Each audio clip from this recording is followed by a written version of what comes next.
This is KGW News at Sunrise. Now at 5, a $10,000 reward for help tracking down gun thieves. Hear from police and the pawn shop owner who were eager to get those weapons off the streets. And we also have the story of this Damascus family. Their baby was born just a few months ago, and he was born healthy thanks to a groundbreaking procedure. Wow, we did it. You know, we made it this far, but the story wasn't over yet. We're going to have an update for you on how he's doing in just a few minutes. Plus, it's just one of many iconic pieces of art around Portland. Devin Haskins takes a look at the history behind the Portlandia statue, now 37 years after it went up. Yeah, brand new What's in a Name. Those are always fun to see. Good Thursday morning, everyone. We like to call it Friday Eve because we're that much closer to the weekend. Yes. It's going to be another, record-breaking warm day? 80 yesterday. The record was 78 today. Forecasting 83. The record is 81. I know it just keeps going. We'll talk more about what's increasingly becoming an historic October coming up in about 10 minutes. Here are the temperatures out there right now. Like yesterday, a lot of you are in the 40s, 44 in Hillsborough. Unlike yesterday, we have a bit of an east wind coming out of the gorge. Troutdale reporting easterlies gusting to 20. That's why you're at 61 degrees. Very summer-like, right?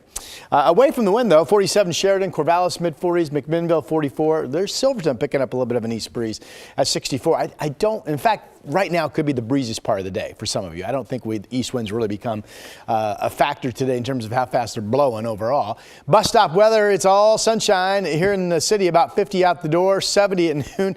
Keep in mind, normal high is 66. And I think, yes, when the kids get out of school, it will be 80 degrees. Back to you. Wow, blowing past those temps. Thank you very much, Rod. We're talking gun violence, as we often do here in the Portland area lately, but how criminals get a hold of those guns is a whole other problem. Yeah, police say most of the guns used in our area for crime are either stolen or obtained illegally in some other way. Catherine Cook has more on a recent gun theft in Beaverton that has federal investigators offering a big cash reward. On TV Highway, near Southwest 185th in Beaverton, sits a cut above pawn shop. On October 5th, before the store opened, investigators say someone broke in and stole not one, not two, but 20 semi-automatic pistols, what most people call handguns. You can fire a lot of rounds very quickly. There are also extended magazines that can make this even more dangerous. Jason Chuddy is with the Bureau of Alcohol, Tobacco, Firearms, and Explosives. The ATF wants these guns recovered and those who stole them arrested. So much so, they're offering up to a $5,000 reward, matched by the National Shooting Sports Foundation. That makes it $10,000 for the arrest and conviction of those responsible. Those firearms are generally going to remain in that area. So, this event happened in Beaverton, so most likely they're going to stay in the Beaverton area or they're going to migrate over to Portland. They're a danger to the community. Any theft of a gun is big in our eyes. Sergeant Danny DePietro is with the Washington County Sheriff's Office. They're leading the investigation. DePietro says for a case of this size, it seems like an isolated incident. He appreciates the ATF's partnership. The reward is just going to, I feel, further the investigation, and hopefully we'll get some tips because like I said, we want to find these guns. We want to get them off the street. We want to make sure that they don't fall in the wrong hands. These are 20 firearms that could be used to kill somebody or hurt somebody or used to rob a store or, carjacking. If you know something or you think you know something, let us know. We can either use that tip or rule it out. Catherine Cook, KGW News. So many people in our area have had to deal with gun violence, but it is a problem really all over the U.S. A Troutdale man's family knows that all too well. They say he was badly hurt in a shooting just outside Charlotte, North Carolina. We spoke with family who tell us Vasil Nesbitt is a long-haul trucker, and last week near the end of a cross-country drive while Vasil was taking a shower at a truck stop, he says he heard what he initially thought were fireworks. But when he ran outside, he found a man lying in a pool of blood. Then he says he himself got shot. And then he says he turns around and there's a gun pointed at him. And he said out of the adrenaline, he starts running for cover. And he says he runs to the nearest vehicle that's standing there at the gas station. And he says he falls behind it and sees that he had been shot as well. Again, a family member, they're talking about what happened. Both men were rushed to the hospital where the other man died. Police have not found the shooter. Vasil went into surgery and is expected to be okay. But his family says there's a long road ahead, and they've launched a GoFundMe to help with the medical bills. You can find a link on our website. All right, let's take a look at some other local headlines that we're tracking this morning. We start with this. Tualatin Valley Fire and Rescue says 18 people are out of their homes after an apartment fire in Aloha. This happened just after 6 o'clock yesterday at the Aloha Park Apartments just off 185th Avenue and Baseline Road. In total, 10 units were either damaged or destroyed. One person was taken to the hospital for smoke inhalation. I can't get a call back, so I'm frustrated. And the more time that goes by, the more likely it is that those memorabilia items that are irreplaceable will be pawned off or sold. That is Carol Brocky. She says sometime between Sunday and Monday, her unit at Extra Space Storage in Tigard was ransacked. The thieves stole $20,000 worth of stuff, including irreplaceable items like her son's sports memorabilia and jewelry that she says belonged to her late mother. Carol filed a police report and gave officers surveillance video that she believes shows the suspect's license plate number. Officers told her that this happens all the time at storage buildings, and they say right now there's not much they can do. Anyone with information, though, should call Tigard Police. And last headline here, take a look at this. The Jackson County Sheriff's Office busted 3 illegal marijuana facilities last week in Rogue River. Investigators discovered 113 greenhouses with nearly 9,000 plants, over 7,000 pounds of processed marijuana, and $46,000 in cash. They detained, interviewed, and released 17 workers, along with 1 child. They also issued more than $1.2 million in fines. And that's a look at some of this morning's local headlines. Cycling advocates are calling for safety improvements on one of Portland's most dangerous roads. We're talking about Southeast Powell.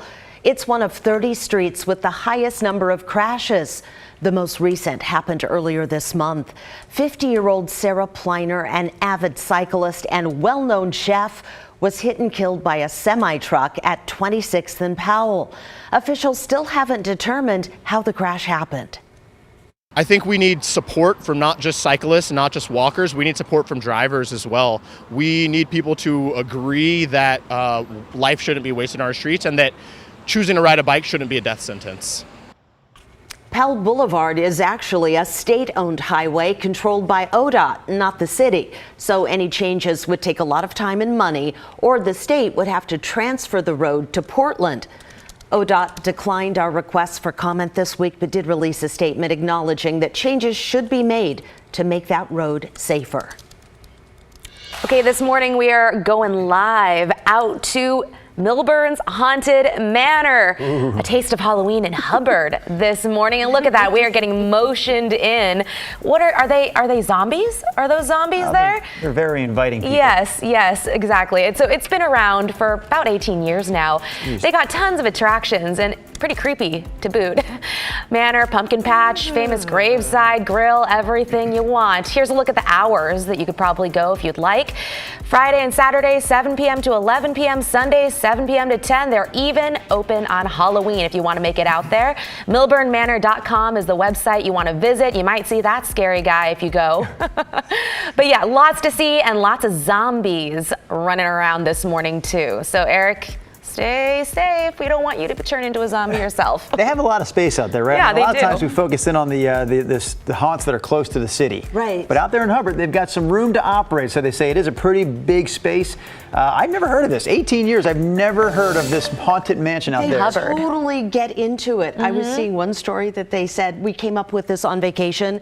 They were being treated like kings, drinking slushy drinks in Mexico. Oh. And they're like, we got to get some vacation money. Let's open a haunted house. And and that's how this whole thing came to be. So isn't it possible Drew has never heard of this because those who visit have never... Oh, There are no stories to tell. Oh, come on now, Rod. All right, this is really becoming a heck of an historic weather story at this point. We're talking about our 80-degree record warmth in October. So these are the stats so far. Today, of course, the 13th day of the month. We're getting close to halfway through. So far, we've hit 8 days this month. We'd never had more than 6 80-degree days in October before this year, so that's a record. So far, now only 3 of those have been record highs. That might surprise you a little bit. Likely record high today of 83, so today will become day 9 as we continue to blow past the old record of 6. Possible 80s through Sunday, of course, will blow past the old record of 6 even more. And get this, right now, again, we're about halfway through the month, averaging 8 degrees above normal to date. Even if we slash that number in half down to about 4, we would still be in the record running for the warmest October on record. Remember, August, warmest on record. September, warmest on record. Could October be a 3rd month in a row? That's really a heck of a story. Okay, we have big area of high pressure still parked over us, and that's the issue. And when back in the 1980s, when climate change first began to be talked about by climate scientists, one of the stories was you would get this bunching of the atmospheric flow. So if you had a big ridge of high pressure, it would sit there a lot longer than it typically would because there would be a low kind of sitting and blocking it from unwinding. Now, the opposite can become true. You can get stuck in these big lows and have stormy, chillier weather a lot longer than you normally would. But we're definitely on the dry side of this kind of bunched flow right now, and it's producing a longer stretch of warm weather than I am familiar with has ever happened in our area in terms of maybe 3 months in a row of record warmth. All right, 49 story. We are clear. We're 53 in Portland, 49 in Salem. We do have east winds coming out of the gorge this morning to about 20 at Troutdale.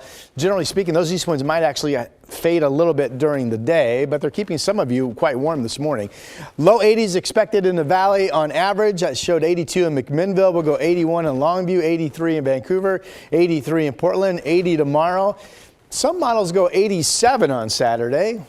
Pretty warm. East breezes over the weekend. Then finally a bit of a cool off going into next week. And that's your forecast. I have a yes or no question for you, Rod. Did you know that the largest copper statue in the United States is the Statue of Liberty? Did you know that? I didn't know that, no. It's okay. I have one more fact for you. Did you know the second largest copper statue in these United States is located right here in Portland? Did you know that 2 + 2 is 4? I'm trying to make myself sound smart. It's going to take more than that, Rodney. Devin Hassens is going to make all of us a little smarter this morning. He's going to join us next. He's got the history of the Portlandia statue. Again, the second largest copper statue in the U.S. We'll have the history of the statue and how it wound up here in Portland next on Sunrise. Also, this is important to pass along. We are getting an early start this year, spreading the word about KGW's Great Toy Drive. We'll actually hand out the toys right before Christmas, but we're collecting them right now. Last year, with your help, we donated 30,000 toys to local kids, and this year, we want to give even more. So when you sign up to join us, we'll send your organization everything it needs to collect toys for local families. Just go to kgw.com/toy. And thank you for your support.